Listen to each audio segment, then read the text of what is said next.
Hello, I'm Katie Tregiddon. I'm a craft and design writer, and I'm really happy to welcome you today, whether you're dialing in from the UK as part of London Craft Week, whether you're joining us from India, or indeed from anywhere in the world. Good morning, good afternoon, or good evening, wherever you are.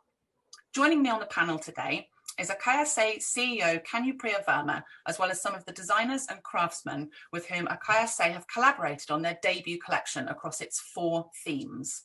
Designer Dharmesh Jadeja and master craftsman Matthew Sasa of the Long P Pottery, who collaborated on Deva, Ayush Kasliwal, the designer behind the Karma collection, and Noor Salma, who worked with designer Ashish Shah to bring Junoon to life. Kanupriya, perhaps you can start by telling us a little bit about Akaya Se and what motivated or inspired you when you and Ananya Bala first set it up. Sure. Thank you, Katie. So our core vision has always been to celebrate human creativity. Our work goes back to about 4 or 5 years. We started working on this idea in 2016.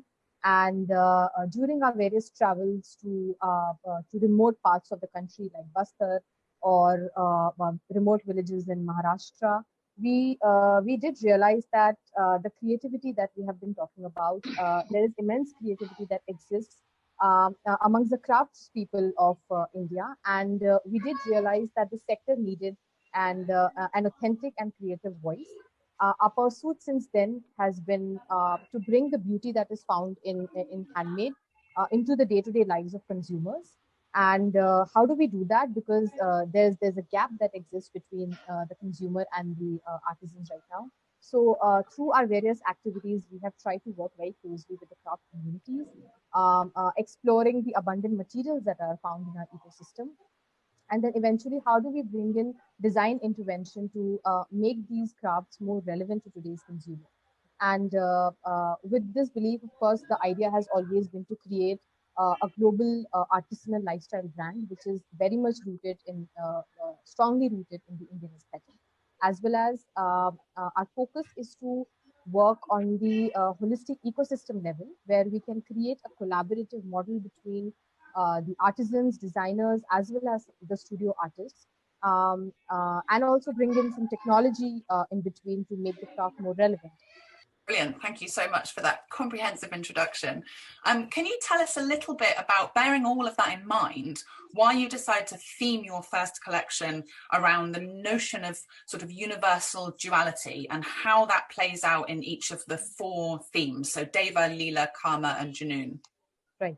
So Akaya Se's philosophy is rooted in the universal duality that we see all around, whether that is in day and night, or we always observe that there is nature and nurture, or order and chaos, which is always around us, right? And that is something which we even see within us as human beings. We're always torn between 2 things, and we observe that between these spaces, between these 2 opposing forces, is where creativity thrives. India is a living duality as well. On one hand, you would find a very raw and earthy India, and on the other hand, you would also find very bold and colorful India.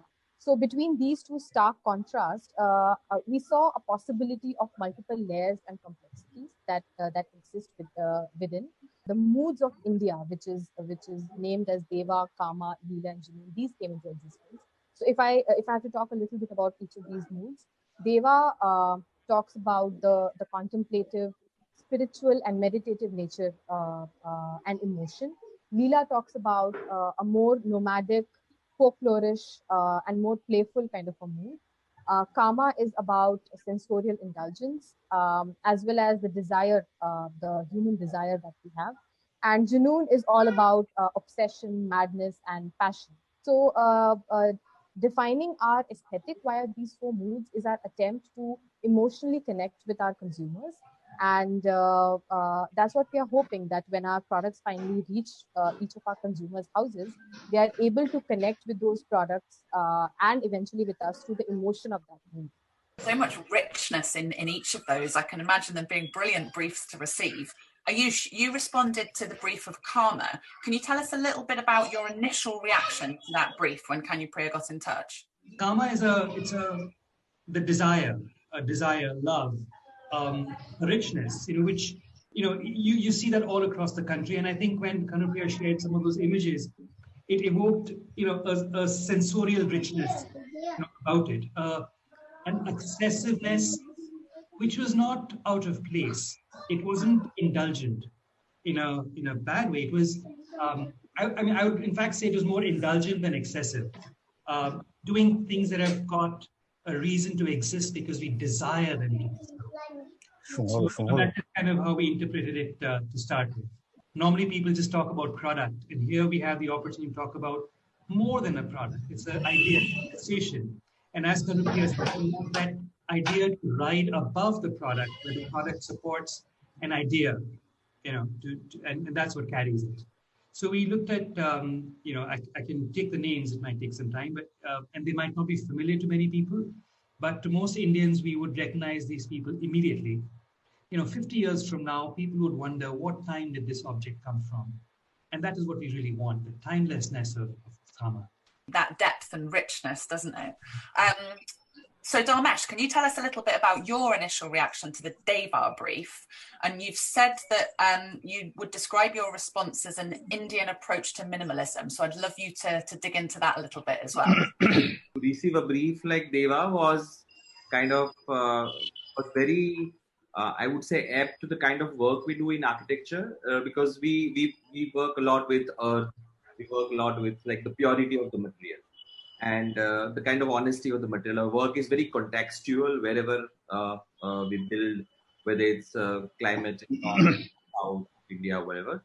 So for us, it was, I mean, I really, it was very calming. At the same time, it was like, okay, it's an extension of how you're approaching your architectural design into a product design.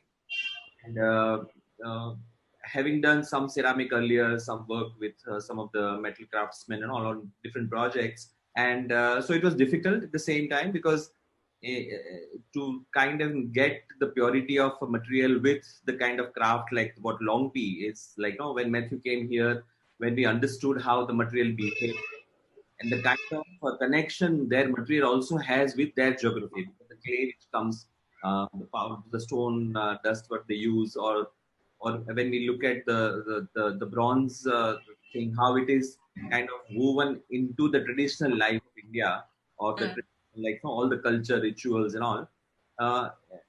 It was quite fascinating, a lot of learning. Obviously, Deva kind of integrated this whole diversity very well, and in an absolute pure, I would say, quiet form, And it's that balance, I think, that kind of interplay, which I think is really interesting.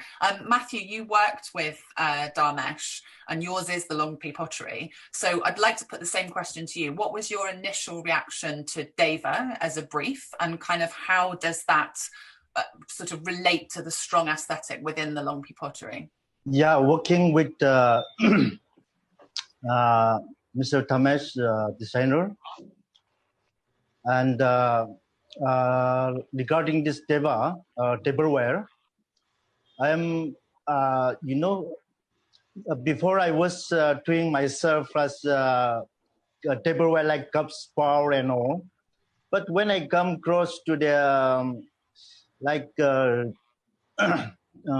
Dharmesh design and all, it's quite different with in my previous form, because it was very fine and very clean of the design, and it's look very elegant, so I'm very interested to make those design, and also it's I myself get happy to see those Deva tablewares. No, I'm interested to know what Junoon means to you and how you felt it might apply to your craft, which is traditionally used in toy making. जुनून एक ऐसा word है जो अंदर से आता है कि मुझे ये चीज करना है लेकिन करना ही है, ये वर्ड है जुनून का मतलब। दूसरा ये है कि जब हमने एक टॉयज जो बनाते थे, टॉयज को छोड़ करके हमने कुछ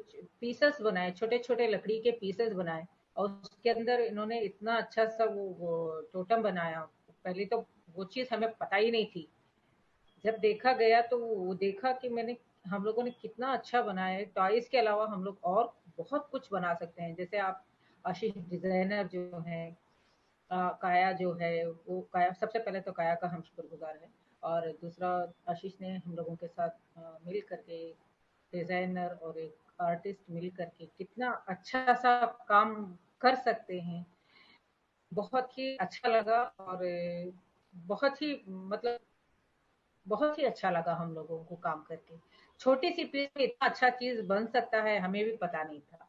शुरुआत में तो हम लोगों को लगा कि क्या चीज है, हम क्या ये कर पाएंगे, क्योंकि वो छोटी है लेकिन बहुत मायने रखती है। उसके अंदर सेंटीमीटर का हिसाब है, और छोटे छोटी चीज पे उस पर ध्यान रखना पड़ता है। जैसे ड्रिलिंग किया हुआ है हम लोगों ने, फिर उसके अंदर एक एक एमएम का, दो दो एमएम का फर्क भी आ जाता है, तो वो पीस खराब हो जाती है। वो चीज हम लोगों को, जैसे कि हिसाब किताब का मामला जो बोलते हैं ना, वो चीज हम लोगों में नहीं थी। तो कुछ भी बना लिया, कुछ भी चल गया, वैसे था। तब डिजाइनर्स के साथ काम किया तो वो चीज का बहुत मायने रखता है। Matthew, you inherited the Longpy pottery from your father and have since been seeking a more global audience for the craft that he taught you and his grandfather taught him.